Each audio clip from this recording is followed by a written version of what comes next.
मंदिर तयार केले, देवळ जे उद्ध्वस्त केले होते मुघलांना त्या मंदिरांचा जीर्णोद्धार केला, मशिदी बांधल्या, बुद्ध विहार बांधले, दर्गे बांधले, पाणपोईंची व्यवस्था केली, आश्रमशाळा बांधल्या, आश्रयशाळा बांधल्या. हे एवढं जे धर्मामध्ये काम केलं असेल ना तेवढं अहिल्यादेवी होळकराशिवाय दुसरं कोणी केलं नाही.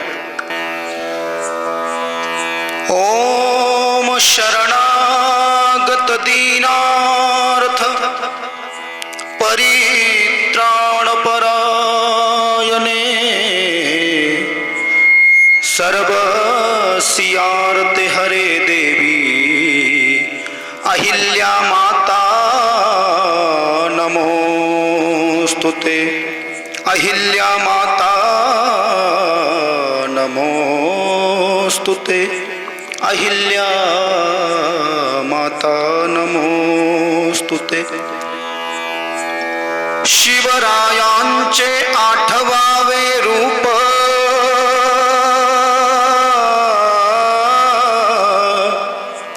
शिवरायांचा 8वावा प्रताप शिवरायांचे 8वावे गुण आता या भूमंडळी कि देश धर्म पर मिटने वाला शेर शिवा का छावा था महापराक्रमी परम प्रतापी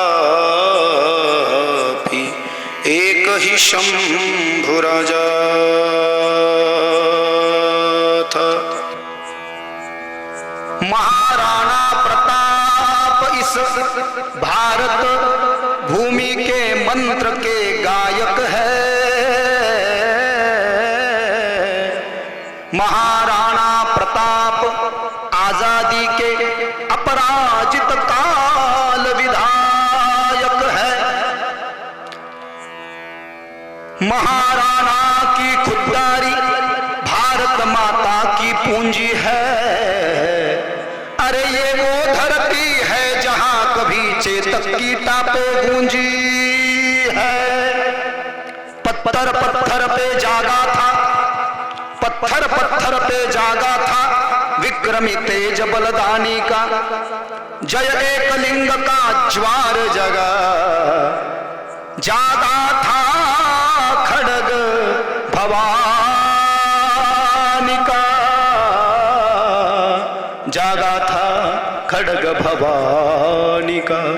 जय भवानी.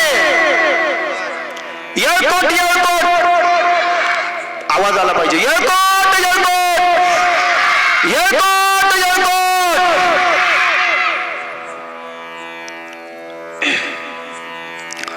पंढरीश पांडुरंग परमात्म्याला कोटी कोटी नमन. बौद्ध धर्माचे तथागत सिद्धार्थ गौतम बौद्ध भगवंताच्या चरणामध्ये कोटी कोटी नमन. भारत के वीर सपूत मेवाड़ के महाराजा महाराणा प्रताप सिंह सिसोदिया के चरणों में कोटि कोटि नमन. हिंदू धर्म संस्थापक छत्रपति शिवाजी महाराज के चरणों में कोटि कोटि नमन. स्वराज्याचे धाकले धनी धर्मवीर छत्रपति संभाजी महाराज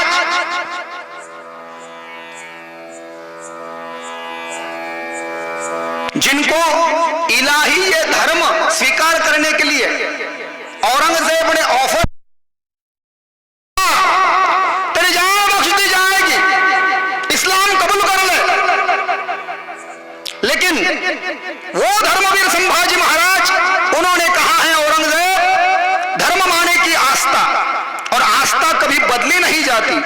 ये धर्मवीर छत्रपति संभाजी ये छत्रपति शिवाजी महाराज का बेटा है.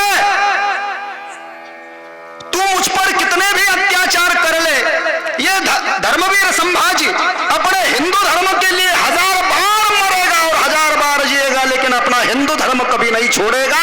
ऐसे धर्मवीर संभाजी महाराज को भी कोटि कोटि नमन.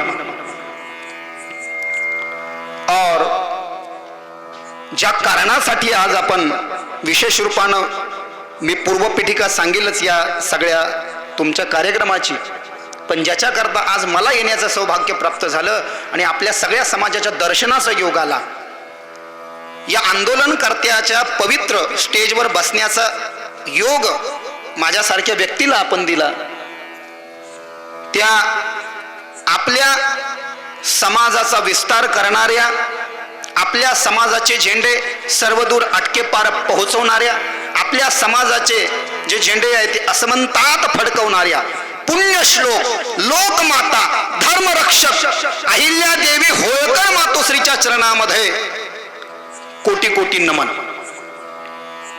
गौर बंजारा समाजाचे जगद्गुरु संत सेवालाल महाराजांच्या चरणामध्ये कोटी कोटी नमन. ओबीसी समाजामध्ये ज्या अनेक जाती आहेत त्यामध्ये आपण म्हणतो की धनगर समाज, तेली समाज आणि माळी समाज हा ओबीसीचा मोठा भाऊ आहे. त्या माळी समाजाला अज्ञान अंधकारातून दूर काढून प्रकाश झोतामध्ये आणणारे महात्मा ज्योतिबा फुले आणि क्रांती ज्योती सावित्रीबाई ज्योतिबा फुले यांच्या चरणामध्ये कोटी कोटी नमन. का तुम्हाला सांगू माऊल्या हो, तुम्ही इथं बसल्या, कोणी येऊ द्या, कोणत्या भाषेत काही सांगू द्या, हे सगळं तुम्हाला कळतं. हे उपकार त्या क्रांती ज्योती सावित्रीबाई फुलेचे आहेत. त्या जर का जन्माला आल्या नसत्या आणि त्यांनी क्रांती सूर्यासोबत लग्न केलं नसतं आणि क्रांती सूर्यानं त्या क्रांती ज्योतीला पहिली स्त्री शिक्षिका केलं नसतं तर खऱ्या अर्थानं भारतातल्या स्त्रिया ह्या अज्ञानी राहिल्या असत्या. म्हणून आठवावं लागतं क्रांती ज्योती सावित्रीबाई फुले, त्यांनाही कोटी कोटी नमन. संविधानाचे जनक आणि दलित समाजाचे आधारस्तंभ, भारताचा सन्मान, महामानव डॉक्टर बाबासाहेब आंबेडकरच्या चरणामध्ये कोटी कोटी नमन. ज्ञात अज्ञात बुद्धीतून एखादा नेता निघून गेला असेल त्यांनाही माझं करोडो करोडो नमन. विशेष रूपानं धनगर समाजाचा बुलंद आवाज सन्माननीय श्री गोपीचंद पडळकर साहेबांनाही मानाचा मुजरा. आणि आपण सगळ्या समाज बांधवांना माझा रामकृष्ण हरी, जय हरी, येळकोट येळकोट, जय मल्हार. आवाज येतोय ना पाठीमागे? हे आंदोलन जे आपल्याकडे चालू आहे आपल्या हक्काच्या लढाईसाठी, तर 5 नोव्हेंबर पासून 17 नोव्हेंबर पर्यंत हे बेमुदत उपोषण चालू होतं आणि 17 नोव्हेंबर पासून तर आजच्या तारखेपर्यंत हे आमरण उपोषण चालू आहे. आणि या आमरण उपोषणाचे साक्षी आपल्या जामखेड गावासहित सगळा महाराष्ट्र. का आमरण उपोषणामध्ये हे 3 समाज बांधव बसले आहेत. भगवान आसाराम भोजने, मी आपल्यालाही लाख लाख धन्यवाद देतो साहेब. भगवान गोविंदराव भोजने आणि देवलाल शिवाजी मंडलिक, तुमच्या चरणामध्ये माझा कोटी कोटी प्रणाम आहे. सोपं नाही, मानावं लागेल तुम्हाला. 17 तारखेपासून हे समाज बांधव अन्नाचा कणही घेत नाही, फक्त पाणी पितात. उपोषण करणारे आपण डोळ्यानं पाहिलंय, पण तळमळ काय भेटणार आहे? यांना काय वरतून कोणी ऑफर दिली का? हा काय पब्लिसिटी स्टंट नाही, ही काही राजकीय खेळी नाही. दुनिया जानती है. पण हे जे उपोषण आहे हे खरोखर समाजाच्या हिताचं आहे, समाजाच्या भल्याचं आहे, समाजाच्या हक्काचं आहे. कशा करता चालू आहे पहिले हे जाणून घ्या. मी सांगणारं कोणी मोठं लागून गेलो नाही. तुमच्या समाजाचे अनेक लोक 17 तारखेपासून 5 नोव्हेंबर पासून इथे येत आहेत आणि तुम्हाला याच्यावर मार्गदर्शन करतायत. विशेष रूपानं जेव्हा घटना बनली आणि त्या घटनेमध्ये आरक्षणाचा मसुदा लिहिला गेला, आरक्षणाचा मसुदा लिहिला गेला. टोटल घटनेनं 52% आरक्षण दिलेलं आहे, ऑलरेडी दिलेलं आहे. त्याच्यामध्ये आपल्या ओबीसी समाजाला 29 ते 27% आरक्षण आहे, ज्याच्यामध्ये 18 पगड जाती विशेष रूपानं 345, 350 आणखीन त्याचा विस्तार झाला. ओबीसीच्या मेळाव्यामध्ये साहेब बोलत होते की आणखीन आम्ही त्यांचं स्वागत केलं आणि त्यांना आमच्यामध्ये समाविष्ट करून घेतलं. पण आपल्या धनगर समाजाला संविधानिक पद्धतीनं, म्हणजे संविधानामध्ये वर्णित असलेलं किंवा संविधानात सांगितलेलं किंवा संविधानामध्ये नमूद असलेलं एसटी प्रवर्गाचं आरक्षण हे धनगर समाजाला दिलेलं आहे. एसटी अनुसूचित ते जे आरक्षण पाहिजे ते दिलेलं आहे, पण त्याची अंमलबजावणी झालेली नाही गेल्या 70 वर्षापासून. हा अनान्वित अत्याचार आपल्या धनगर बांधवावर होत आहे. त्याचं कारण काय देतात की ड आणि र आलेला आहे, काही ठिकाणी धनगड शब्द आलेला आहे, धनगड, आणि आपल्याकडे धनगर शब्द आहे. आता महाराष्ट्राच्या बाहेर जर का गेलो तर रचा उच्चार स्पष्ट करता येत नाही. आणि मग आपल्याला जे आरक्षण दिलेलं आहे घटनेनं संविधानिक पद्धतीनं एसटी, पण त्याची अंमलबजावणी होत नाही आणि राज्य सरकारही त्याच्यासाठी काही एवढे विशिष्ट पावलं उचलताना दिसत नाही. काही आपल्या समाजाचे नेते जर का सोडले तर, आणि काही समाज बांधव जर का सोडले तर खरोखर तळमळ ज्यांना आहे. एनटी आरक्षण आपल्याला दिलेलं आहे, परंतु एसटी आरक्षण जर का भेटलं तर खऱ्या अर्थानं या ठिकाणी आपला जो समाज आहे गेल्या 70 पासून याच्यासाठी लढा देतोय, रस्त्यावर उतरतोय आणि आंदोलन शांततापूर्वक करतोय. बरं आपला समाज एकदा शांततापूर्वक आंदोलन आपला समाज करतोय, याच्याकरता टाळ्या वाजवल्या पाहिजे आपण सगळ्यांना. कुठेच विनाकारण सार्वजनिक प्रॉपर्टीची नासधूस नाही, लोकांची गैरसोय नाही, कोणाची कोंडी नाही, तर शांततेच्या पद्धतीनं चालू असलेलं आहे आंदोलन. आणि असा हा जो लढा चालू आहे पुढे याच्यावर आपण चर्चा करूच. आणि एक महत्वाची गोष्ट की सगळ्या देशाचा आनंदाचा सण आहे दिवाळी. जसं सीमेवर जे जवान लढतात त्यांना दिवाळीला सुद्धा घरी येता येत नाही का? आपण सुखानं झोपावं आणि अतिरेक्यानं आपल्या गावात घुसू नये. बॉम्बस्फोट आतापर्यंत मुंबई पुण्याला झाले हेच आपण ऐकलं, आपल्याकडे होत नाही का? जवान जे आहेत ते सीमेचं रक्षण करतात आणि आपले जवान अतिरेक्यांना सीमा ओलांडून इकडे घुसू देत नाहीत. जय जवान जय किसान हा जो नारा दिला होता लाल बहादूर शास्त्रीनं, किसान सुजलाम सुफलाम आहे, किसानाचा परिवार सुजलाम सुफलाम आहे, ही ती जवानाची किमया आहे, हे त्यांचे उपकार आहे. पोलिसांना सुद्धा दिवाळीच्या दिवशी घरी जाता येत नाही, हे आपण आतापर्यंत ऐकलंय. पण हे जे आपले 3 जण बसले, मी तर यांना ब्रह्मा विष्णू महेशच म्हणेल, हे दिवाळीच्या दिवशी सुद्धा घरी गेले नाही, अंधारात तिथंच बसून राहिले. कोणाला वाटत नाही का दिवाळीला जाऊन घरी नवीन कपडे घालाव, फटाके उडवाव, गुलाबजामुन खाव, रसगुल्ला खाऊ वाटत नाही? याला म्हणतात समाजाची तळमळ. और इसलिए बोलने वाले कुछ कर नहीं सकते, बोलने वाले कुछ कर नहीं सकते और करने वाले कुछ बोलते नहीं, जो होता है वो सामने होता है, जिसका दर्शन हम कर रहे हैं. अशी समाजाविषयी असलेली तळमळ. थोडासा इतिहास आपण आपल्या धनगर समाजाचे विशिष्ट रूपानं प्रणेते सुभेदार जहागीरदार मल्हारराव होळकरापासून तो इतिहास सुरू होतो. मल्हारराव होळकरांनाही कोटी कोटी प्रणाम करतो, त्यांचे पुत्र खंडेराव होळकरांनाही कोटी कोटी प्रणाम करतो. खंडेराव होळकरांच्या पत्नी पुण्यश्लोक राजमाता लोकमाता गोर गरिबांच्या माता अहिल्यादेवी होळकरांच्या चरणामध्ये प्रणाम. अहिल्यादेवी होळकरांचे पुत्र मालेराजे होळकरांच्या चरणामध्ये कोटी कोटी प्रणाम.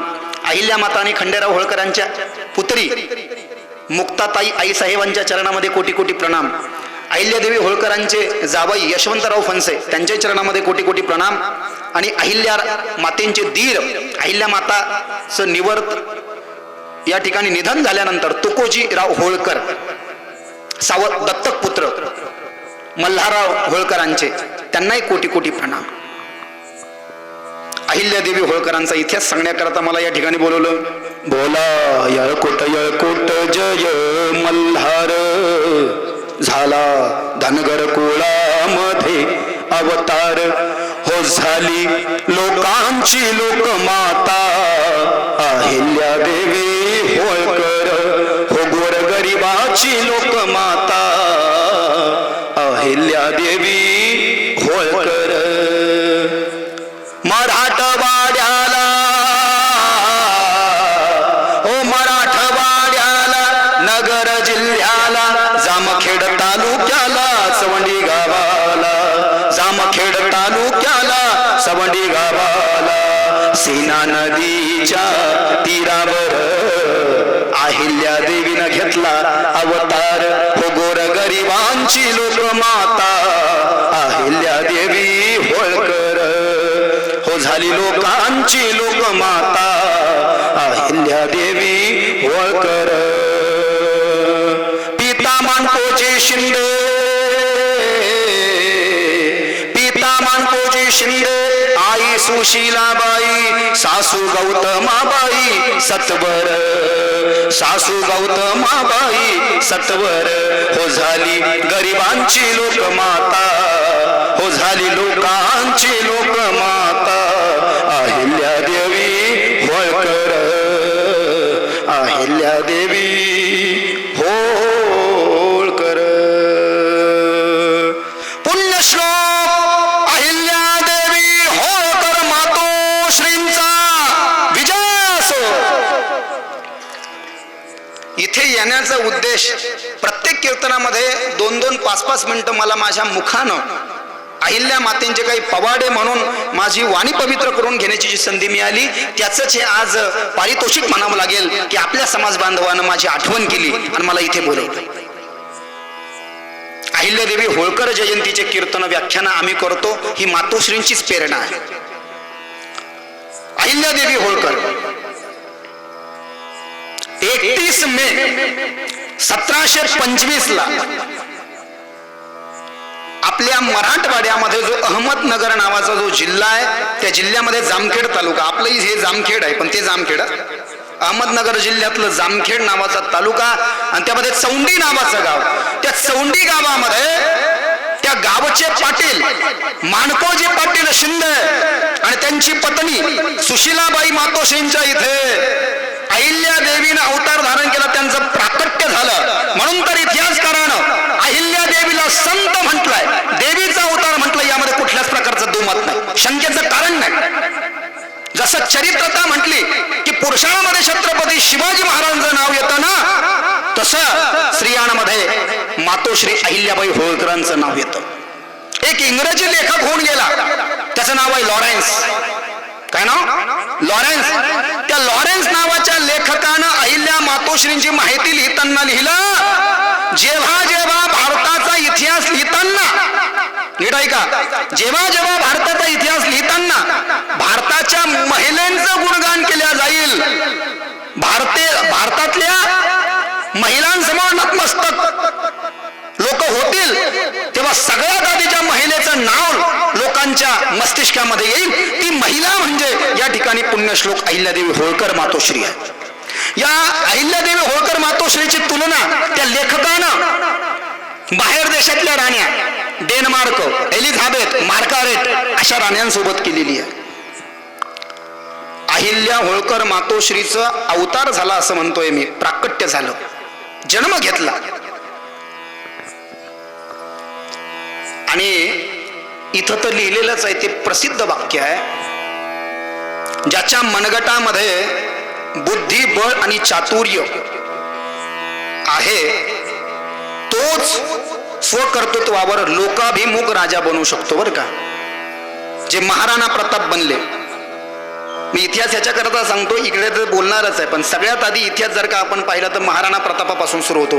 पहा तुम्ही सरपंच साहेब, 1540 महाराणा प्रताप, 1630 छत्रपती, 1657 धर्मवीर संभाजी महाराज, 1725 पुण्यश्लोक अहिल्यादेवी होळकर मातोश्री आणि 1740 ला जगद्गुरु संत सेवालाल महाराज. हे महापुरुष जर का आले नसते या समाजामध्ये, या समाजामध्ये या महापुरुषांचं प्राकट्य झालं, अवतार झाला आणि यांनी आपल्या आपल्या समाजाला त्या त्या वेळामध्ये त्या त्या कालखंडामध्ये ज्ञानाची शिदोरी पाजून, ज्ञानाचा अमृत पाजून अज्ञान अंधकारातून दूर काढण्याचं काम केलं. म्हणजे याचा अर्थ काय, त्यांनी जातीवाद केला किंवा समाजकारण केलं असं आपण म्हणणार नाही. ते त्या समाजामध्ये आले, परंतु त्या समाजाकरता जरी ते जनक ठरले असले, शिल्पकार ठरले असते, तरी त्यांचे उपकार जे आहे ते सगळ्या देशवासियांवरती आहे, सगळ्या राष्ट्रावरती आहे, हे विसरून चालणार नाही. अहिल्यादेवींचा, होळकरांचा जेव्हा आपण इतिहास पाहू आपल्या लक्षात येईल, ज्योतिष लोकांना वेतन दिलं, ब्राह्मणांना वेतन दिलं, जे लोक राज्य लुटायचे म्हणले भिल्ला आणि गौंड, त्यांच्या प्रांतामध्ये एक इलाका होता भिल्ल लोकांचा आणि गौंड लोकांचा. त्यांच्या गावातून लोक घुसले की ते दरोडे टाकायचे, मारून टाकायचे, लोक घाबरायचे. त्या भिल्ला आणि गौंडांना अहिल्या होळकर मातोश्रीनं भाडे तत्वावर जमीन दिली. त्यांना गायी दिले, बैल दिले, म्हशी दिल्या आणि त्यांना सुधरवण्याचा प्रयत्न केला. जे सुधारले ते ठीक आहे, जे नाही सुधारले त्यांना तोफेच्या तोंडी दिलं आणि एक धाक निर्माण केला, दरारा निर्माण केला. म्हणून काही लेखकांचं असं म्हणणं आहे, जेव्हा जेव्हा जेव्हा लोक राजाची गोष्ट करतात तर राजाची गोष्ट करत असताना जसं पुरुषांमध्ये छत्रपती शिवाजी महाराज हे सर्वात श्रेष्ठ पुरुष राज्यकर्ते होऊन गेले ना, तसं स्त्रियांमध्ये पुण्यश्लोक अहिल्यादेवी होळकर मातोश्री या श्रेष्ठ राज्यकर्त्या आहेत. पुरुषांमध्ये जसे छत्रपती शिवाजी महाराज तसे स्त्रियांमध्ये पुण्यश्लोक अहिल्यादेवी होळकर मातोश्री आहे. अहिल्याबाई होळकर मातोश्री 1725 ला जेव्हा त्यांचा जन्म झाला, वय वाढत गेलं, 8 वर्षांचं वय आहे. त्या काळामध्ये स्त्री शिक्षण प्रचलित नव्हतं, स्त्रियांना शिकू दिल्या जात नव्हतं. तरी देखील माणकोजी पाटील शिंदे हे विद्वान होते, त्यांची विचाराची प्रगल्भता ही तीव्र होती, ते दृढ दृष्टीचा विचार करणारे होते. त्यामुळे त्यांनी आपल्या मुलीचं भवितव्य जाणून अहिल्याबाई होळकर मातोश्रींना घरीच शिक्षणाचे धडे दिले, घरीच लिहायला वाचायला शिकवलं. मुली शिकतच नव्हत्या त्या काळामध्ये. एकच काम होतं आपल्या बायाचं, चूल आणि मूल. काय काम होतं? चूल आणि मूल. आणि म्हणून अहिल्याबाई होळकरांना माणकोजी पाटील शिंदेनं म्हणजे वडिलांना शिक्षणाचे धडे दिले. अहिल्याबाई होळकर मातोश्री उपचताच ज्ञानी आहे. काही असो, जिथे तिथे तुम्ही त्यांचं चरित्र वाचा, आत्मसात करा, दुसऱ्याकडून ऐका, आपल्याला लक्षात येईल. काही असो, धर्मासाठी लढल्या त्या. आणि म्हणून भारत कोश नावाचा जो ग्रंथ आहे, ज्याच्यामध्ये सगळ्या राजा महाराजाचा इतिहास लिहिला गेला, त्यामध्ये अहिल्याबाई होळकर मातोश्रीनं या भारताच्या पवित्र भूमीमध्ये जेवढे नदीच्या घाटाचं काम केलं, विहिरी बांधल्या, तलाव बांधले, नहर तयार केले, मंदिर तयार केले, देवळ जे उद्ध्वस्त केले होते मुघलांना, त्या मंदिरांचा जीर्णोद्धार केला, मशिदी बांधल्या, बुद्ध विहार बांधले, दर्गे बांधले, पाणपोईंची व्यवस्था केली, आश्रमशाळा बांधल्या, आश्रयशाळा बांधल्या. हे एवढं जे धर्मामध्ये काम केलं असेल ना, तेवढं अहिल्यादेवी होळकराशिवाय दुसरं कोणी केलं नाही. करणाऱ्यानं केलं असेल, आम्ही मानतो त्याला, पण तुम्ही नीट इतिहास वाचवा, आपल्या लक्षात येईल. म्हणून जेव्हा जेव्हा धनगर समाजामध्ये काही व्रत येत असतील तर अगोदर तर खंडेरायाला मानतात आपल्याकडे, पण अहिल्या देवीला देवीच मानतात आपल्या समाजामध्ये. खरं आहे का नाही? उधळोनी भंडार बोलोनी मल्हार गरजोनी अहिल्या देवीच्या सवडीला पिवळा निशान फडकोनी अहिल्या देवीच्या सवडीला पिवळा निशान फडकोनी उधळोनी भंडार बोलोनी मल्हार गरजोनी अरे गरजोनी अहिल्या देवीच्या सवडीला पिवळा निशान फडकोनी अहिल्या देवीच्या सवडीला पिवळा निशान फडकोनी. 31 मेचा हा सोहळा समाज होई तो गोळा, धनगर मराठ मोळा ओबी गाणार भोळा, धनगर मराठ मोळा ओबी गाणार भोळा. अरे झोतो वंदन करतो मातेला स्मरोनी स्मरोनी अहिल्या देवीच्या समडीला पिवळा निशान फडकोनी अहिल्या देवीच्या समडीला हो पिवळा निशान फडकोनी. जिथे जिथे खंडेरायाचं नाव इथं येतं आहे की नाही, उधळोनी भंडार बोलोनी मल्हार, धर्माच्या पुरस्कर्त्या होत्या पुण्यश्लोक अहिल्यादेवी होळकर. 8 वर्षाचं वय आहे, बापानं दंडक घालून दिला, बेटा रोज मंदिरात जायचं, महादेवाच्या मंदिरात जायचं, महादेवाला दिवा लावायचा. माळवा प्रांताचे सुभेदार पेशवा बाजीरावचे सरदार मल्हारराव होळकर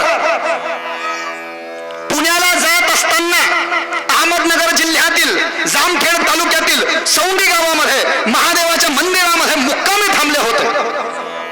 आणि ते तिथे मुक्कामी असताना नित्य नियमाप्रमाणे 8 वर्ष वर्षाच्या चिमुकल्या अहिल्या मातोश्री नित्यनियमानं महादेवाच्या देवळामध्ये दिवा लावण्याकरता गेल्या.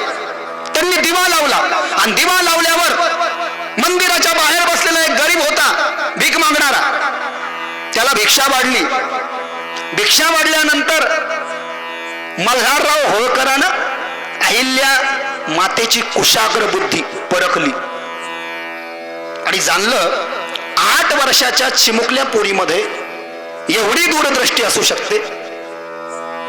हीच माझी सून आहे मनातल्या मनात म्हणले आणि आपल्या खंडेरावची वधू करून घेऊ हिला. आणि मग गावात माहिती काढली ही कोणाची मुलगी आहे. सांगितलं मानकोजी पाटील शिंदेची मुलगी आहे. ते गावचे पाटील आहे. पाटील म्हणजे मराठा पाटील का नाही, ते धनगर पाटील आहेत. हाही फार मोठा पवाडा आहे, माफ करा 1 घंट्याचा पवाडा मी कीर्तनात म्हटलेलो आहे, इथे म्हणायला वेळ नाही. आणि मग मानकोजी पाटील शिंदे सोबत लग्नाची बोलचाल केली. सगळं ठरलं. मानकोजी पाटलांनाही ते पटलं आणि सांगितलं हिला आमची सून आम्हाला करायची इच्छा आहे. मल्हारराव होळकरांना मागणी घातली आणि अहिल्या होळकर मातोश्रीचा विवाह वयाच्या 8व्या वर्षी मल्हारराव होळकरांचे सुपुत्र खंडेराव होळकरांशी झाला. खंडेराव होळकरांचं वय 12 वर्षाचं. किती? 12 वर्षाचं. अहिल्या होळकर मातोश्रीचं जे वय होतं ते 8 वर्षाचं होतं. पुण्याच्या शनिवारवाड्यामध्ये लग्न सोहळा, तो विवाह संपन्न होत असताना धर्मवीर संभाजी महाराजांचे पुत्र छत्रपती शाहू महाराज म्हणजे छत्रपती शिवाजी महाराजांचे नातू उपस्थित राहिले आणि मग तो विवाह संपन्न झाला. विवाह संपन्न झाल्यानंतर अहिल्या होळकर मातोश्री, मल्हाररावांचा इतका विश्वास होता अहिल्या होळकर मातोश्रीवर, पुढचं भवितव्य त्यांनी जाणलं होतं. मल्हारराव होळकरांचे सुपुत्र खंडेराव होळकर हे शूरवीर होते, परंतु वास्तविक पाहता घरच्या कामांमध्ये ते जास्ती लक्ष देत नव्हते. अहिल्याबाई होळकरांचं वय वाढत गेलं आणि मल्हारराव होळकर त्यांना एक एक गोष्ट शिकवू लागले. सगळ्यात अगोदर सासरेबुवा मल्हारराव होळकरांना पुण्यश्लोक अहिल्यादेवी होळकरांना एक आपण म्हणतो ना साईन लँग्वेज जुन्या काळात असायची. तुम्हाला माहिती आहे, तुम्ही जर का इतिहास नीट वाचला असेल तर छत्रपती शिवाजी महाराज महाराणा प्रताप यांना सगळ्या भाषेचं ज्ञान असायचं. एक कागद असायचा, त्या कागदावर काहीच लिहिलेलं नसायचं आणि तो कागद जो आहे ना, कोरा कागद, जेव्हा दिवाच्या ज्योतीवर धरल्या जायचं तर सणासण अक्षर दिसायचे. याला साईन लँग्वेज असं म्हणतात.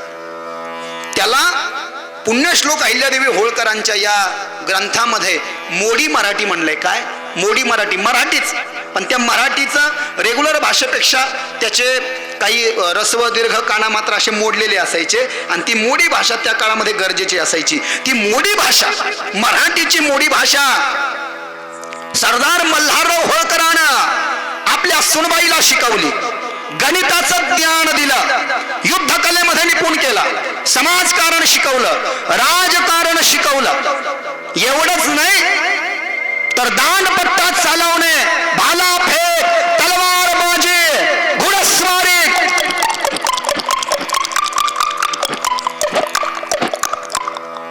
आपल्यासारखं बसलं तर पडून घेईन भाऊ. त्या काळामध्ये माऊल्यांना शिकूच देत नव्हते. त्या काळामध्ये माऊल्यांना शिकूच देत नव्हते. किती इतिहास सांगू मला असं वाटतं, सकाळच्या 4 वाजेपर्यंत सुद्धा माझं संपायचं नाही. इतकं निष्ठा आहे माझी या पुण्यश्लोक अहिल्यादेवी होळकरांच्या चरित्रावर. वय वाढत गेलं, वय वाढत गेलं, वय वाढत गेला. 27-28 वर्षाचं वय. लग्नाच्या नंतर पुण्यश्लोक अहिल्यादेवी होळकराच्या इथं आनंदाचे नगाडे बाजू लागले. पुण्यश्लोक अहिल्यादेवी होळकरांना पुत्र झाला 1745. मालेराजे पुत्राचं नाव ठेवलं मालेराव.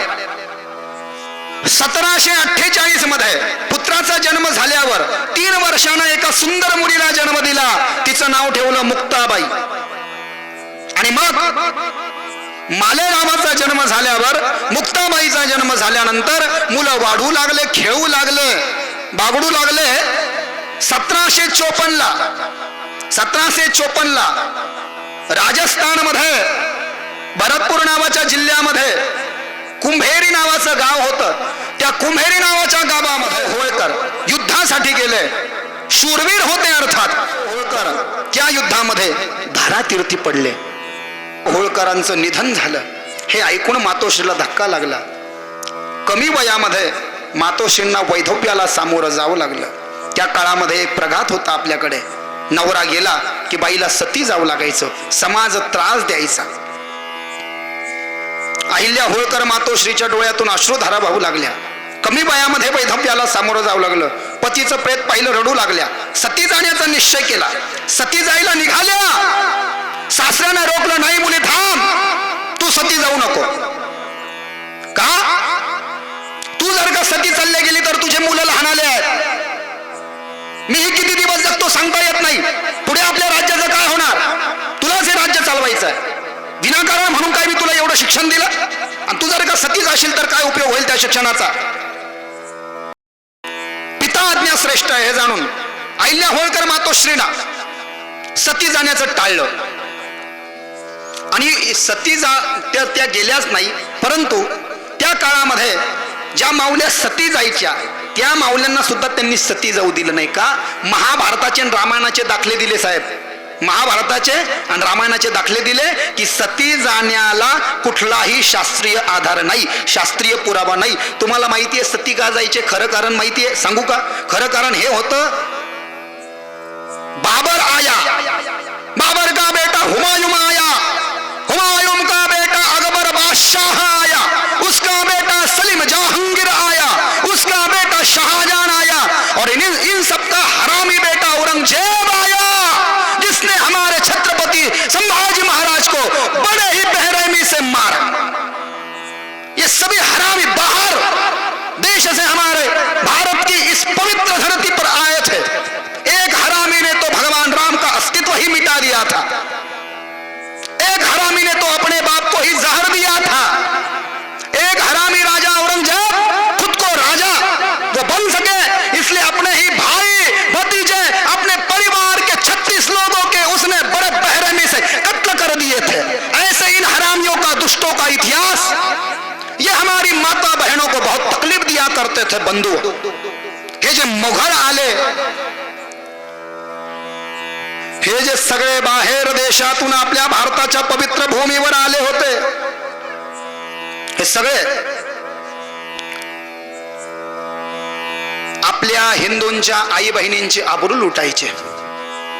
अफजल खानानं छत्रपती शिवाजी महाराजाला धरायला जेव्हा अफजल खान आला ना, तेव्हा त्यानं पंढरपूरच्या पांडुरंगाची मूर्ती पुजाऱ्यांना त्याला फोडू दिली नाही, म्हणून त्या क्रोधाच्या आदेशामध्ये आपल्या हिंदूंच्या आई बहिणीची नागडी धिंड काढली होती पंढरपुरामध्ये. इतिहास वाचा, आपल्या लक्षात येईल.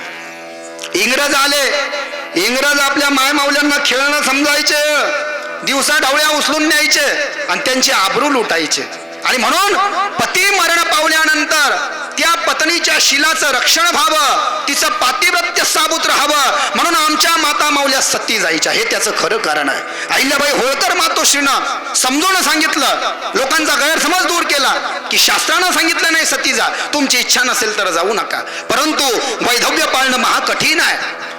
जी बाई विधवा असायची तिला कधीच कोणाला चेहरा दाखवता येत नसायचा, त्याला पडदा प्रथा असं म्हटलंय इतिहासामध्ये अहिल्यादेवी होळकरांच्या. परंतु अहिल्यादेवी होळकरांनं कधीही आपल्या जीवनामध्ये पडदा प्रथा पाळली नाही. लक्षात आलं का? पडदा प्रथा म्हणजे कोणी माणूस आला का त्याला तोंडच दाखवायचं नाही, असं पडद्याच्या पाठीमागं बाईनं उभं राहायचं आणि मग त्याला बोलायचं. अहिल्याबाई होळकरांनं याचं उच्चाटन केलं समोर. जेवढा अधिकार माणसाला आहे तेवढाच अधिकार बाईला असला पाहिजे.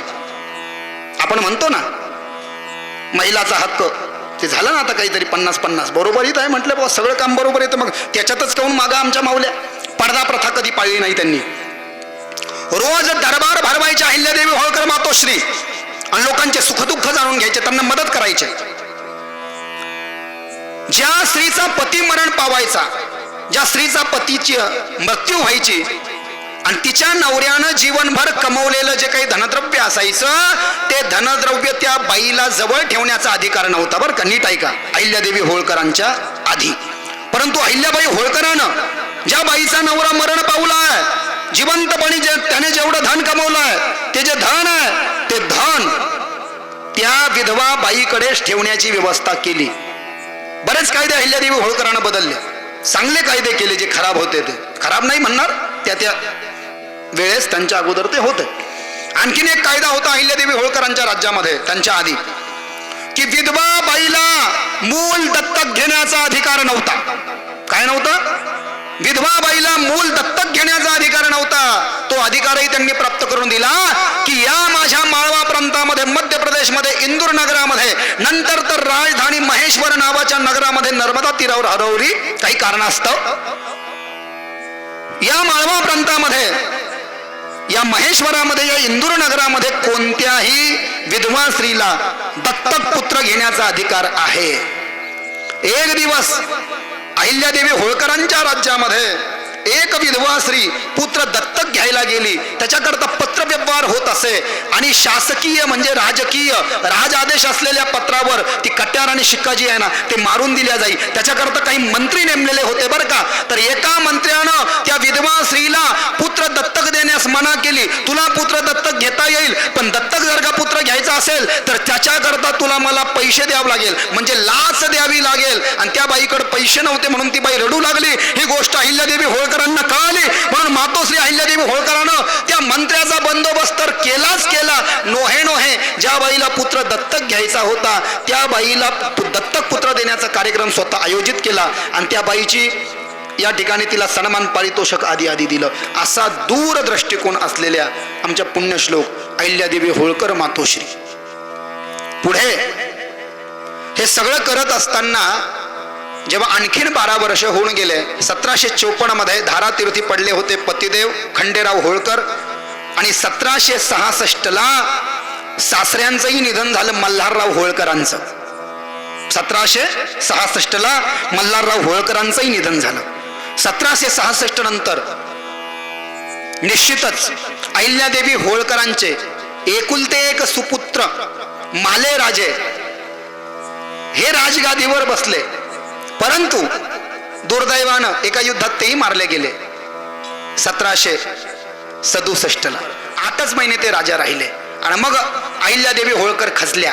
परंतु अहिल्यादेवी होळकरांच्या वर माळवा प्रांतातील सगळ्या होळकर सैनिकांचा एवढा विश्वास होता की सगळेजण म्हटले नाही मातोश्री, जे व्हायला नको होतं ते झालं, पण आम्ही सगळेजण तुमच्या पाठीशी आहोत आणि आम्ही तुमच्या नेतृत्वामध्ये या राज्याला पुढे नेऊ इच्छितो. म्हणून आता तुम्हीच राज्य करता झालं पाहिजे आणि तुम्हीच राज्याचा विस्तार केला पाहिजे, त्याला व्यापक केलं पाहिजे. नोहे नोहे होळकर सेनेतील सगळ्या पुरुष सैनिकांनी तर अहिल्या होळकर मातोश्रींना तर साथ दिलीच दिली. पण विशिष्ट म्हणजे मला असा उल्लेख इथे करावा लागतोय की या जगामध्ये सगळ्यात पहिली स्त्री सेना निर्माण करणारे राज्यकर्ते जर का कोणी असेल तर ती देखील आमच्या अहिल्या होळकर मातोश्री आहे. स्त्रियांनाही युद्ध कलेमध्ये प्रावीण्य प्रदान करून दिलं, स्त्रियांनाही तलवारबाजी शिकवली, स्त्रियांनाही घोडस्वारी, म्हणजे पहिली ही अशी स्त्री राज्यकर्ती बनली की हिनं स्त्री सेना तयार केली.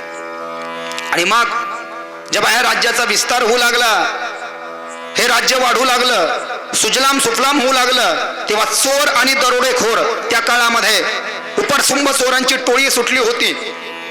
अहिल्या होळकर मातोश्रींना या चोरांचा दरोडेखोरांचा त्रास होऊ लागला. ते कोणालाही लुटत असत आणि ज्यांना लुटलंय ते सगळेजण रडत रडत मातेंच्या दरबारी यायचे. म्हणून अहिल्या होळकर मातोश्रीनं अशी दवंडी पिटवली आपल्या राज्यामध्ये की आपल्या राज्यामध्ये जो कोणी व्यक्ती चोर आणि दरोडेखोराचा बंदोबस्त करेल त्या व्यक्ती सोबत मी माझी एकुलती एक मुलगी मुक्ताबाईचा विवाह लावून देईल आणि मग त्या व्यक्तीची जात पातही बघितल्या जाणार नाही. तो आंतरजातीय जरी असेल तरी देखील मी त्याच्यासोबत माझ्या मुलीचा विवाह करून देईल.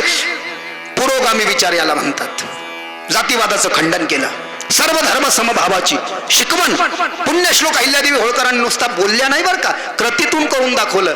नाही तर लोक म्हणतात काही नाही काही नाही काही नाही आणि झाल्यावर रडत बसतात, आहे की नाही. आणि मग त्यांच्या राज्यातील यशवंतराव फणसे नावाचा एक शूर बहाद्दर एक तरुणावाड व्यक्ती, त्यानं आपल्या युद्ध कलेच्या कौशल्यावरती माळवा प्रांतातील सर्व चोर डाकू दरोडेखोर खून पाडणाऱ्यांचा बंदोबस्त केला, चोख बंदोबस्त केला, त्यांना पायबंद केलं आणि ठरल्याप्रमाणे अहिल्या होळकर मातोश्रीनं यशवंतराव फणसे या व्यक्तीसोबत आपली मुलगी मुक्ताबाईचा विवाह करून दिला. आंतरजातीय विवाह करून दिला. कुठल्याच प्रकारचा भेदभाव त्याच्यामध्ये ठेवला नाही. पुण्यश्लोक अहिल्यादेवी होळकरांना. यशवंतराव फणसेसोबत मुक्ताबाई सुखानं संसार करू लागल्या. नाथब्या नावाचा त्यांना मुलगा झाला. काय नाव? नाथब्या. त्या नाथब्या नावाचा मुलगा झाल्यानंतर जसं जसं वय वाढू लागलं मातोश्रींचं, तर षडयंत्र व्हायला लागले राज्यामध्ये. त्यांचा पुराणा एक जुना दिवाण होता, ज्याचं नाव होतं गंगाधर चंद्रचूड. काय नाव? गंगाधर चंद्रचूड उर्फ गंगोबा. हा इतका अगोचर होता, यानं काही लोकांना फोडायचा प्रयत्न केला बरं का. आणि फोडायचा प्रयत्न केल्यावर ते म्हणले, अरे स्त्री काय राज्य चालवणार आणि आपण काय स्त्रीचे दास बनायचं. म्हणून या गंगाधर चंद्रचूडानं कुटील डाव टाकला. यानं पेशव्यांमध्ये एक राघोबा दादा पेशवे, राघोबा दादा पेशव्यांना पत्र लिहिलं की दादा, अहो या माळवा प्रांताचं आधिपत्य तर आपल्यासारख्या शूर सरदाराकडे पाहिजे. अहो स्त्री काय राज्य चालवणार. अहो ते तर मल्हारराव होळकर राहिले नाही, खंडेराव होळकर राहिले नाही, मालेराजे राहिले नाही. म्हणून ना इलाज असतो आम्हाला यांची चाकरी करावी लागते. पण आम्ही मातोश्रींचे नेतृत्वामध्ये राज्य करू इच्छित नाही. तुम्ही या राज्यावर आक्रमण करा, पुण्यश्लोक अहिल्यादेवी होळकरांना युद्धामध्ये हरवा. आम्ही सगळेजण तुमच्या हे राज्य तुमच्या पायाशी टाकू आणि आम्ही तुमच्या चाकरीत राहू. अशी फूस या गंगाधर चंद्रचूड नावाच्या अहिल्यादेवी होळकराच्या दिवाणानं तिकडच्या राघोबा दादांना लावली. त्याला वाटलं बरं फुकट राज भेटतंय काय, तेही आलं. आणि ते जसं आलं, अहिल्यादेवींना कळालं. मातोश्रीनं त्यांना पत्र लिहिलं, हे बघा दादा, तुम्ही माझ्या वडिलांसारखे आहात, तुमची आणि आमची दुश्मनी नाही. मीही मराठा राज्याला पुढे वाढवतोय, तुम्ही मराठा राज्याचे सरदार आहात. आम्हालाही मराठा राज्याची मिळालेली ही जहागीरदारी आहे. मी माझ्या सासऱ्याची, पतीची, मुलाची परंपरा पुढे चालवतोय. तुम्ही म्हणत असाल तर खुशाल युद्ध करा, पण याद राखा, मी जर का तुमच्याकडून युद्धामध्ये हरले तर त्याचा मला अजिबात दुःख होणार नाही का. लोक त्याची एवढी दखल घेणार नाही का. भाऊ माणसानं बाईला हरवलं, लोक त्याची एवढी दखल घेणार नाही. पण माझ्याकडून जर का तुम्ही युद्धामध्ये हरलात, माझ्याकडून जर का तुम्ही युद्धामध्ये हरलात, तर तुम्हाला कुठेही तोंड दाखवायला जागा राहणार नाही की एवढा मोठा शूर सरदार एका बाईकडून हरून आला. लोक म्हणतील बुवा बांगड्या कोण नाही घेऊन आला, घालून आला. तोंडाला काळं लावल्यासारखं होईल.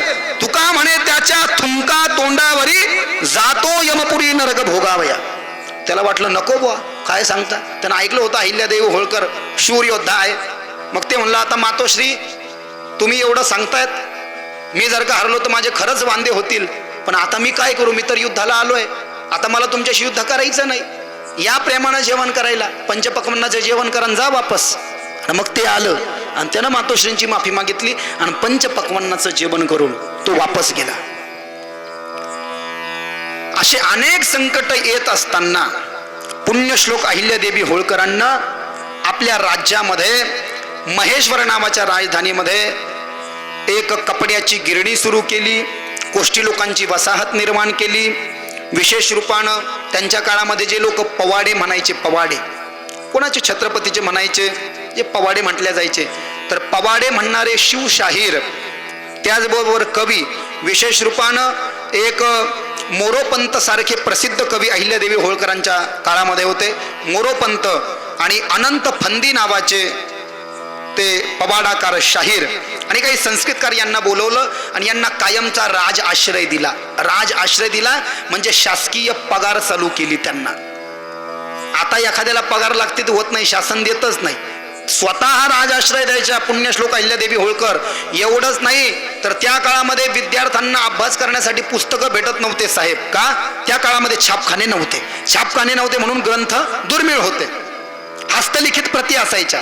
आता हस्तलिखित प्रती असायच्या त्या कमी असायच्या. सगळ्या विद्यार्थ्यांना ते कशा पुरणार आहे म्हणून लिहून घेणारे लोक या ठिकाणी जास्ती अहंकार त्यांना निर्माण व्हायचा.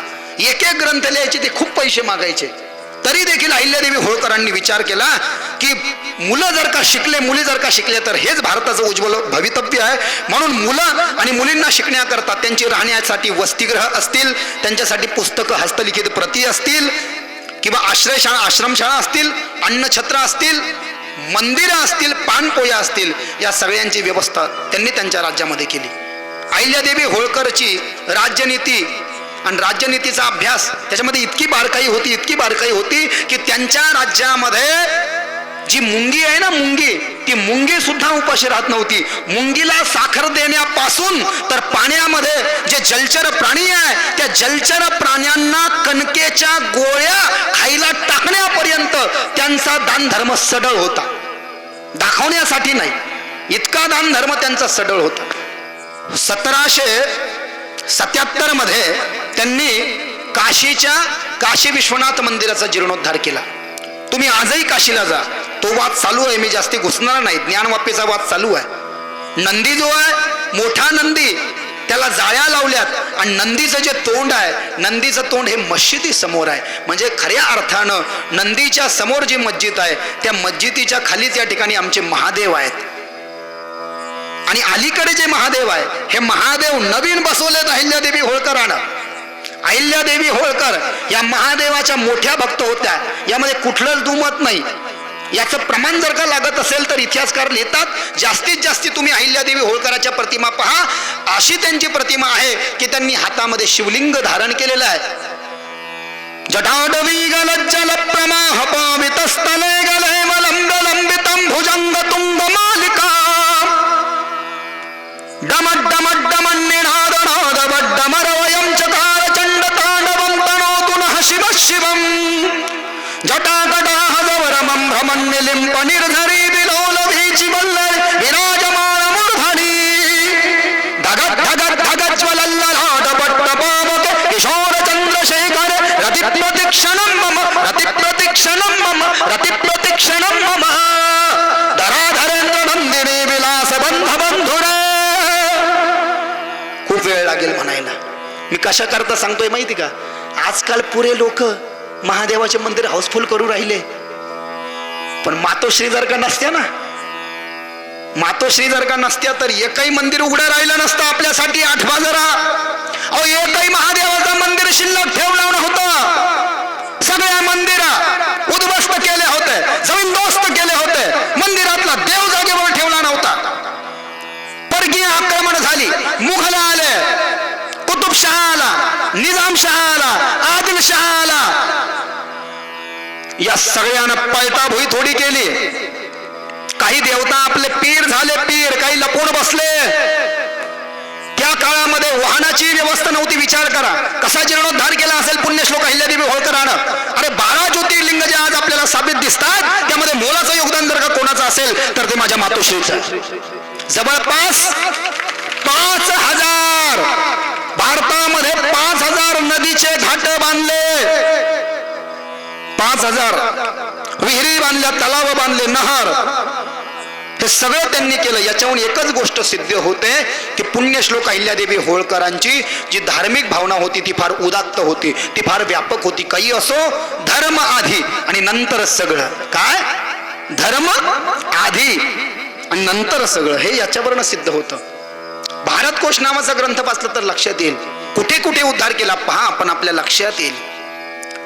मोहम्मद गजनी, गजनीचा मोहम्मद, त्यानं सोरटी सोमनाथचं मंदिर लुटलं साहेब. अहो एकदा नाही लुटलं हो, 17 वेळेस लुटलं. कारण ते दरवेळेस यायचं माऊली आणि ते सोनं लुटून घेऊन जायचं, पण त्याला ते सगळं नेताच येत नव्हतं. ते नेऊन ठेवायचं आणि पुन्हा यायचं. असं 17 वेळेस त्यानं स्वारी केली असं इतिहासकार सांगतात. आणि 17 वेळेस स्वारी करून प्रत्येक वेळेस मंदिराची हानी करत गेला, मंदिराला तोडत राहिला. त्यानं सोरटी सोमनाथ हे पहिलं ज्योतिर्लिंग आहे. सौराष्ट्रे सोमनाथम च श्री शल्य मल्लिकार्जुनम उज्जैन्याम महाकालम ओंकारम ममलेश्वरम पारल्याम वैजनाथम च डाकिन्याम भीमशंकरम सेतु बंदे तु रामेशम नागेशम दारुकावने वारण्यस्याम तु विश्वेशम त्र्यंबकम गौतमी तटे हिमालय तु केदारम रत्नेशम तु शिवालये एतानि ज्योतिर्लिंगानि सायंप्रद पठन्नरः सप्तजन्मं प्रथम पापं स्मरेण विनश्यति. पहिलं ज्योतिर्लिंगच त्यानं फोडून टाकलं. अहिल्यादेवी होळकरानं त्या मंदिराच्या बाजूलाच एक दुसरं मंदिर बांधलं, त्याही मंदिरात लोक जातात. काय गरज होती हो?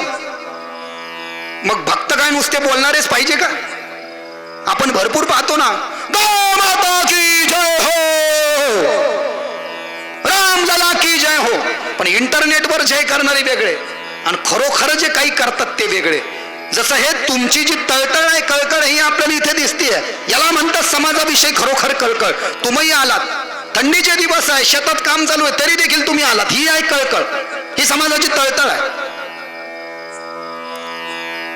हे काही आयोजित सप्ताह आहे का आपला? मोठमोठाले संत म्हणतात, महात्मे म्हणतात, हक्काचं जर का असेल आपल्या ना, हक्काचं जर का असेल तर 1 रुपया सुद्धा समोरच्याला सोडला नाही पाहिजे, आणि दुसऱ्याचं असेल तर 4 आणे सुद्धा आपण घेतले नाही पाहिजे. काय म्हटलं मी?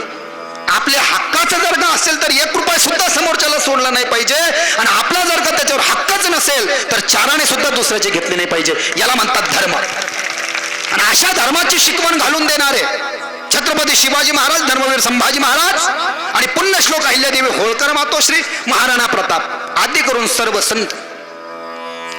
अरे महाराणा प्रताप तर असे राजे होऊन गेले, असे राजे होऊन गेले, असे राजे होऊन गेले की धर्मासाठी अनेक वर्ष जंगलात राहिले. गवताच्या पोळ्या खाल्ल्या साहेब, इतिहास वाचा. गवताच्या पोळ्या, गवताच्या पोळ्या खाल्ल्या, कंदमुळं खाल्ले, अरावलीच्या गुफेत झोपले, पण अकबर समोर त्यांनी गर्दन झुकवली नाही. बाकीच्या राजांना झुकवली, त्यांनी नाही झुकवली. महाराणा प्रताप असे असे वीर पुत्र आमच्या देशाला मिळालेत. असे असे वीर पुत्र सगळ्यांच्याच आरती आहे. अहिल्यादेवी होळकरची आरती इथे ऐकली मी, मला आनंद वाटला. शिवाजी महाराजांची आरती आहे, महाराणा प्रतापाची आरती आहे. सगळ्यांचे आपण आहे ना, आपण सगळ्यांचे आहे. पण हे जे लोक आले, हल्दी घाटीचं जे युद्ध झालं होतं त्या युद्धामध्ये ना अकबर बादशाह जिंकला ना महाराणा प्रताप जिंकले. अहो महाराणा प्रतापाची काय वीरता आहे आठवा ना. 110 किलो वजन शरीराचं, भाल्याचं वजन 81 किलो, अंगावर जे कवच घालायचे त्याचं वजन 72 किलो, हातामध्ये दोन्हीकडून 2 तलवारी, त्याचं वजन 102 किलो. क्या जय एक लिंजी की. राजपूत लोग कभी भी निहत्तों पर वार नहीं किया करते थे साहब. कोई यदि लड़ने के लिए रणभूमि में निहत्ता आ जाता था ना, तो महाराणा प्रताप जी अपनी एक तलवार उसे दे देते थे. और यही तो शौर्य है महाराणा प्रताप का. 1576 मध्ये हल्दी घाटीमध्ये जे युद्ध झालं होतं, तुर्क बादशाह अकबरानं 80,000 ते 1 लाखाची फौज पाठवली महाराणा प्रतापाला बंदी करण्याकरता. महाराणा प्रतापाकडे फक्त 20 ते 22,000ची फौज आहे, तरीही महाराणा प्रताप पकडल्या गेले नाही. युद्ध लढले, त्यामध्ये 8,000 सेना जिवंत राहिली महाराणा प्रतापाची, 12,000 मारल्या गेले आणि बरेच मुघल सेना घायल झाली. त्यामध्ये हल्दी घाटीच्या युद्धामध्ये आसफ खान आणि मानसिंग आले होते. महाराणा प्रताप युद्ध लढले. झाला सरदार होते महाराणा प्रतापासोबत. झाला सरदाराच्या एका माणसाला त्या राजपूत सेवकांनी महाराणा प्रतापाला निघून जाता यावं म्हणून महाराणा प्रतापजींच्या शरीरावरचं कवच घातलं, भाले दिले आणि मुकुट घातलं, आणि ते माणूस सेम महाराणा प्रताप सारखं दिसू लागलं. आणि मग महाराणा प्रताप निघून गेले. महाराणा प्रताप ज्या घोड्यावर बसले होते, तो घोडा जगातला सर्वात श्रेष्ठ घोडा होता. त्याचं नाव होतं चेतक. युद्धामधून पळताना एका मुघल सैनिकानं त्या घोड्याचा एक पाय कापला. 3च पायावर तो घोडा पळू लागला. पळता पळता पळता पळता त्या हल्दी घाटीच्या जंगलामध्ये एक पहाडी नाला लागला. त्या नाल्याची जी रुंदी होती 26 फूट होती. माणूस तर काय, पण घोडा सोडा कोणीच त्याला पार करू शकत नव्हतं. तरी देखील जगातला सर्वात श्रेष्ठ घोडा चेतक, त्या चेतकानं महाराणा प्रतापाला पाठीवर घेऊन तो 26 फूट नाला लांबला, त्याला पार केलं आणि मग चेतकानं आपले प्राण सोडले. असे घोडे ना असे राजे आणि अशा मातोश्री आपल्या देशानं आपल्याला दिला. हा आपला सन्मान आहे. मला मी कशासाठी सांगतोय, महाराणा प्रतापानं जशी अकबरची अधीनता स्वीकार केली नाही, लक्षात घ्या, छत्रपती शिवाजी महाराज कधीही पकडल्या गेले नाहीत. पुण्यश्लोक अहिल्यादेवी होळकरांनाही मरेपर्यंत निष्ठेनं आणि धर्मानं आपलं राज्य चालवलं, तर तसं माझं सर्व समाज बांधवांना सांगणं आहे की जसं आता इथे ते एक दादा बोलत होते की हीच वेळ आहे, आता अवसानात आलेलं आहे, वरचे लोक घाबरलेले आहे, डोके बंद पडलेले आहे, सगळ्याला घाम फुटलेला आहे वरच्या लोकांचा बरं का, पॅन्टी शर्ट वल्ले झालेले आहे, त्यांना झोप नाही, खाल्लेलं पचना, अवसानात आहे, थोडे आहे चित्त सहाय्य झाली आहे, आता सोडू नका, लावून धरा, आता सोडू नका, लावून धरा, भेटलं तर आताच भेटेल, नंतरचं काही सांगता येत नाही. याच्याकरता मी इतिहासाची पुनरावृत्ती, अरे 30 वर्षाच्या महाराणा प्रतापानं अकबरला पळता भोई थोडी केली. अरे महाराणा प्रताप छापा मार, युद्धनीती, गोरीला युद्धनीती, सैनिक झोपले की मारायचं, त्याच युद्धनीतीचा अवलंब आमच्या छत्रपती शिवाजी महाराजानं, धर्मवीर संभाजी महाराजानं आदि करून राजानं केला. पळता भोई थोडी, धर्माचं राज्य केलं, प्रजेचं राज्य केलं, न्यायाचं राज्य केलं, हक्काचं राज्य केलं, पण कधी शत्रू समोर या ठिकाणी प्राण जाए पर वचन न जाए, रघुकुल रीत सदा चली आई, प्राण जाए पर वचन न जाए, चाहे तो गर्दन मुड़वा सकते लेकिन गर्दन झुका नहीं सकते. हे जे राजा महाराजांनी पुण्यश्लोक मातोश्रीनं आपल्याला प्रदान केलंय, काय हरकत आहे? इतक्या दिवसापासून आपण अज्ञान अंधकारात राहिलो. समाजाला जोपर्यंत एखादा दिशादर्शक भेटत नाही, पथप्रदर्शक भेटत नाही, त्या समाजाच्या हक्कासाठी लढणारा एखादा नेता भेटत नाही, तोपर्यंत खऱ्या अर्थानं समाजाचा उद्धार होत नाही. वास्तविक पाहता तसा जर का विचार केला तर पुण्यश्लोक अहिल्यादेवी देवळ होळकरांचा काळ हा जो 70 वर्षाचा आहे, 1725 ते 1795, 31 मे 1725 जन्म आणि 13 ऑगस्ट 1795 ला निधन. आणि आता काय चालू आहे 2023, जवळपास 250 ते 250 वर्षाची तफावत आहे. आताची परिस्थिती वेगळी आहे, तेव्हाची परिस्थिती वेगळी आहे. आणि म्हणूनच हा इतिहास का ऐकायचा? अहिल्यादेवी होळकर मातोश्रींचा इतिहास हा ज्वलंत आहे, जिवंत आहे. हा ज्वलंत जिवंत होता, हा ज्वलंत जिवंत आहे आणि हा ज्वलंत जिवंत राहणार आहे. आणि म्हणून हा इतिहासाचं श्रवण, याचं मनन, याचं चिंतन याला मस्तिष्कामध्ये याच्यासाठी घुसवायचं की कोणत्याही स्थितीमध्ये ते मागे हटले नाही. मरेपर्यंत त्यांनी आपल्या प्रजेसाठी जसा लढा दिला, आपल्या लोकांकरता जे जसे लढले, तसं आपल्यालाही आपल्या हक्काकरता लढायचं आहे. कारण की सांगितलं, जुल्म करने वाले से जुल्म सहने वाला बहुत बड़ा बेवकूफ होता है. म्हटलेलं आहे की नाही? जुल्म करने वाले से जुल्म सहने वाला बहुत बड़ा बेवकूफ होता है, और बहुत हो गया अभी हमको बेवकूफ बनाना, अब हम बेवकूफ नहीं बनने वाले. और लिहिलेलं आहे ते साहेब, ते लिहिलेलं आहे संविधानामध्ये, लिहिलेलं असतानाही त्याची अंमलबजावणी होत नाही. या खालच्या आपल्या राज्य शासनाला त्याचं घेणं देणं नाही, वरती झालं पाहिजे. आणि म्हणून आपली हक्काची न्यायाची लढाई आहे, हे आंदोलन चालू आहे. यशवंत सेनेतर्फे तुमचं जे मुख्य मल्हारपीठ आहे आपल्या महाराष्ट्राची पवित्र भूमी चौंडी, त्या चौंडीमध्ये जे 25 सप्टेंबर पासून आंदोलन चालू होतं प्रदीर्घ असं, ते मागे घेतलं गेलं. आणि आता मला आनंद असा वाटला, वास्तविक पाहता यांच्याकरता मला दुःख आहे, तुम्ही माझ्या वडिलासारखे, तुम्ही माझ्या मोठ्या भावासारखे आहे, तुमच्या तब्येतीला काही होणे म्हणून तुम्ही तुमच्या तब्येतीची काळजी घ्या.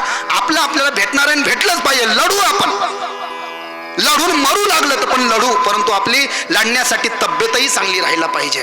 म्हणून आपण आपल्या तब्येतीची काळजी घेणं गरजेचं आहे. मी इथे व्याख्यानाच्या आधी जेव्हा आलो तर चर्चा झाली बसून की बुवा कुठे आंदोलन, तर म्हणले महाराष्ट्रामध्ये आता सध्या हे एकमेव आंदोलन आहे तुमचं चालू आहे, याच्याकरता जोरदार टाळ्या झाल्या पाहिजे एकदा. हे एकमेव स्थान, एक मल्हारपीठाचं ते जामखेड बरं का मुख्य, जिथून खरा आपल्या धनगरांचा इतिहास सुरू होतो. आणि तो इतिहास मला असं वाटतं की इथपर्यंत येऊन थांबतो. ते जामखेड आणि हे जामखेड, फरक फक्त थोडासा स्थितीचा किंवा तीर्थाचा आहे. आणि म्हणून तुम्ही काळजी घेतली पाहिजे. कसं करता येईल, आता उद्या समाजाला ज्या नेत्याची गरज होती ते नेते तर उद्या येणारच आहे. आपल्या समाजाला, धनगर समाजाचा ढाण्या वाघ म्हणतात त्यांना गोपीचंद पडळकर साहेब खऱ्या अर्थाने या ठिकाणी समाजाचे योद्धे आहेत. आणि अशाच योद्ध्याची गरज समाजाला आहे. आणि खरोखर मला असं वाटतं की त्यांच्या नेतृत्वामध्ये तुमच्या समाजाच्या अथक परिश्रमानं तुमच्या मेहनतीनं, तुमच्या ज्ञानानं, तुमच्या आंदोलनानं, तुमच्या या आमरण उपोषणानं, तुमच्या या प्रदीर्घ उपोषणानं मातोश्रींची कृपा होईल, खंडेरायाची कृपा होईल, ते नवसाला पावतील आणि ज्या येळकोट जे मल्हारचा गजर आपण करतो त्या देवालाही दया येईल आणि आपल्याला जे एनटी नकोय, आपल्याला जे एसटी आरक्षण पाहिजे, जे आपल्या हक्काचं आहे नोहे नोहे ते लिहिलेलं आहे, संवैधानिक आहे आणि संविधान आपल्याला दिलेलं आहे, फक्त त्याची अंमलबजावणी झालेली नाही, त्याची अंमलबजावणी झाली पाहिजे अशी प्रार्थना भगवंताच्या चरणामध्ये करू. आणि अशी प्रार्थना भगवंताच्या चरणामध्ये करून इथे जय जयकार एकदा करून आपण व्याख्यानाला पूर्णविराम देऊ. त्यानंतर सूचना होईल. जय भवानी, आवाज आला पाहिजे सर्वांचा. जय भवानी. येळकोट येळकोट येळकोट येळकोट खंडेरायाच्या नावानं. धन्यवाद.